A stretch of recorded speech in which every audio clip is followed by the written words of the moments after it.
Good morning, world. Once again, it's Abram Dion Slaughter, and I guess you're witnessing like page 2, chapter 1, or chapter 1, page 2 of my ongoing book. I refuse to use the hose I put in my belt. First of all, thank God for waking me up this morning. It's about 3 o'clock in the morning, a.m., Kansas City time, and I'm up. I'm at it. You know, I don't have to be to work. Well, I'm gonna be at work at 5:30. My ride gonna be here about 5, and technically I don't have to clock in till like 8:30 or something. But you know, the early bird gets the worm. You know, I told you guys in my first video. You know, first of all, I'm gonna prove to you guys that God is real. At the second time, you know, I'm working a regular job right now, but my real profession is sales. For some reason, my PO thought it was a bad idea for me to do, you know, work for myself. Work, you know, I own my own little company, first of all. It's called Work to Live. I have my own federal EIN number and everything. So, but my PO was like, you know, I can't work for myself right now. And I was like wondering, you know, why and everything. So I looked up some things, but I technically can based, you know, on what I found in the Constitution, but I don't really want to, you know, upset the waters right now about that. I'm going to just roll with the punches. You know, there's a time for everything. God made us say that for a reason, and I'm willing to accept it. You know, if it was meant for me, he would have, you know, put it in our heart to say, oh, yeah, sure, you know, get your money. You know, hire some people, help them. But it's not meant that way right now. But, you know, I'm ready for whatever. You know, that's the thing. When you're with God, you're ready for whatever. You know, you're ready for whatever struggle, whatever adversity, whatever. But she didn't say that I couldn't tell people about sales, you know. So, the first thing, you know, about sales, first of all, like I said, you have to know your product. And you are your main product. Even if you have something in your hand, in your bag, in your suitcase, in your briefcase, whatever for sale, you still have to keep in mind first that you are your main product. Now, whatever you're trying to sell, you also must know that product, you know, in and out, just like you know yourself, in and out, and, you know, just inside of ice. If you don't know yourself, learn yourself. You know, your likes, your dislikes, your do's, your don'ts, you know, your wills, your wants. Learn that stuff about yourself. You know, just sit back and think, you know, what you will do and what you won't do, how you like it, how you don't like it, how you want to give it, how you want to take it, you know, and that's what it is. Another thing, you know, your first thing, like in sales, it's basically your intro, you know. You have like 5 categories of, you know, basically a sales conversation or spiel or whatever you want to call it. You know, you have your intro, body, personable, committal, and close. But we're going to just talk about the intro right now, just for a few minutes, you know. Your intro, your introduction, the way that you introduce yourself lets people know, like within the first 5, 10, 15 seconds. I'm going to say 10 seconds. You know, if they're going to buy your product or not. Really. In the first 10 seconds. They're going to know if they're going to buy whatever you're trying to sell. And you can sell something that don't even, you know, that they don't even want. I know I used to be a magazine salesman going from door to door. And I mean, this is like a digital age. I started this like in 2011. Working for this guy named Maurice McLean. And, I mean, actually, it was cool. I learned a lot of things from that. I mean, a lot of things from that.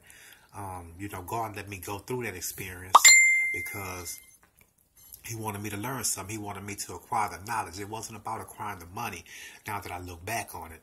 But, you know, sticking to the script, your intro is like the main thing. You have what you call icebreakers, you know, things that, you know, you can say within the first 2 or 3 seconds that'll, like, you know, loosen people up, you know, and, you know, kind of get, you know, just kind of get them to put their shoulders down, put their guards down, you know.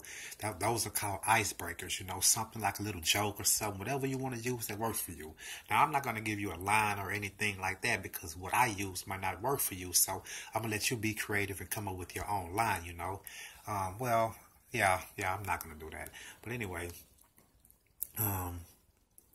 yeah, that's basically what it's about. The first thing is your intro.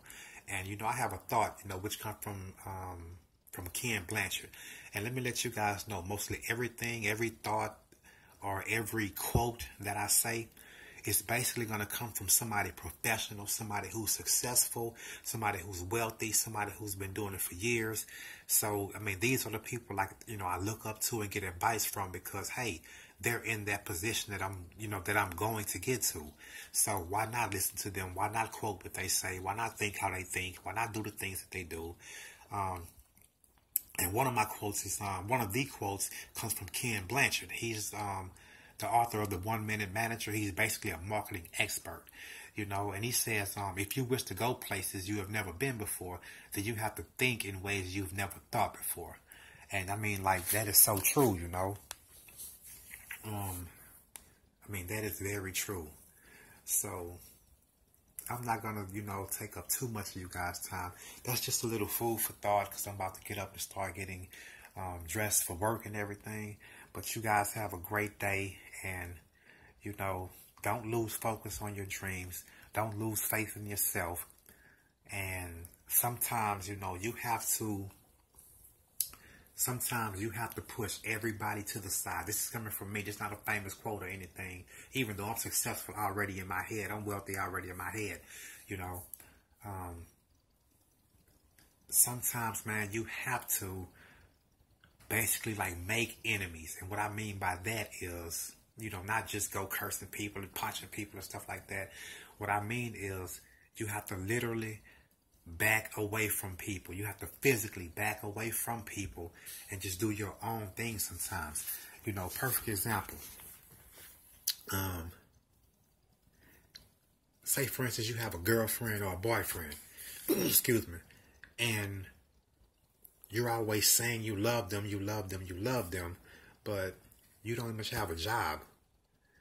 How can you take them to dinner, buy them a nice gift or something on their birthday, or and you guys, couple of 6 months anniversary, 1 year anniversary or something like that. How can you help take care of them? You take care of things that you love. Like a dog, a puppy, a cat, any type of pet. You love that animal.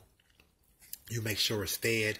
You clean up after it. You do what you have to do to make sure that its existence is, decent.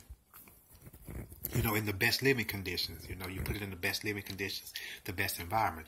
So if you're not loving yourself and taking care of yourself first, like, for instance, applying yourself to get a job, where are you going to get the money from to help take care of this pet or this girlfriend or whatever? You must first focus on yourself. A lot of people be like, you're selfish. You only think about yourself, man. Sometimes you have to. That's a fact of life. Sometimes you have to just focus on yourself, and everybody's going to probably be saying, he or she is acting funny, or they don't have time for us anymore. I mean, that's just the way it is sometimes. But, keep this in your head also. This is something that we're going to get off into, in a couple of pages of this digital book, Time slots. You have to have a significant time to do everything. You have to stop when it's time to stop that activity that you're doing, and you also have to be able to start that activity whenever it's time to start that activity. I mean, no exceptions. That's how you help manage your day. You have to be a manager of yourself first before you can manage anybody else. And I mean, we'll get off into all this later, but basically, like I said, we're focusing on the intro today, and we are focusing always, I'm focusing always on letting you guys know how real God is. I mean, serious. You guys are about to see an amazing transformation that I can't even begin to explain right now. I mean, it's just amazing, but I'm not going to take up too much of you guys' time, but just keep watching it. Remember, it costs you nothing to watch. Nothing to watch. It costs you nothing to pay attention. Okay? All right? That might be my slogan. It costs you nothing to pay attention. So God bless you guys, and you have a great day, okay?